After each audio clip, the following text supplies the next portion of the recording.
Rayakan ulang tahun anak, Celine Evangelista sindir Stefan William, yang lain sibuk. Celine Evangelista menyindir mantan suaminya, Stefan William yang sibuk dengan urusannya dan tidak tampak ikut merayakan ulang tahun anak bungsunya, Eadred Koa Luis Miguel atau yang akrab disapa Koa. Dalam postingannya, Celine Evangelista diduga menyindir Stefan William dengan kalimat menohok. Ulang tahun Koa 3T ini sama Momi dan keluarga di Jakarta ya sayang, sabar ya nak mungkin yang lain masih sibuk, kumpul ya sayang kita doain aja ya nak semoga bisa sama-sama, pungkas Celine Evangelista. Beberapa bulan terakhir, Stefan William diketahui jarang bertemu dengan dua putranya yakni Lucio Otil William dan Eadred Koa Luis Miguel.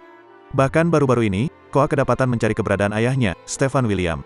Melansir dari video IG Stories Celine Evangelista, Selasa, tanggal 27 September tahun 2022, terlihat Koa menanyakan keberadaan Stefan William kepada Celine Evangelista. Kala itu, Koa dan Celine sedang rebahan berdua di ranjang tempat tidur. "Dedinya mana?" tanya Koa. Eadred Koa Luis Miguel atau yang akrab disapa Koa, putra bungsu aktris Celine Evangelista dan aktor Stefan William baru saja berulang tahun yang ketiga pada Kamis, tanggal 29 September tahun 2022. Imbas tak muncul di hari ulang tahun Koa, Stefan William kena sindir Celine Evangelista. Memang diketahui Stefan William telah menutup akses komunikasinya dengan Celine Evangelista sejak beberapa bulan lalu. Dilansir banjarmasinpost.co.id dari Instagram pribadi Celine Evangelista, @celine_evangelista, Jumat, tanggal 30 September tahun 2022, wanita 30 tahun tersebut membagikan video perayaan ulang tahun Koa.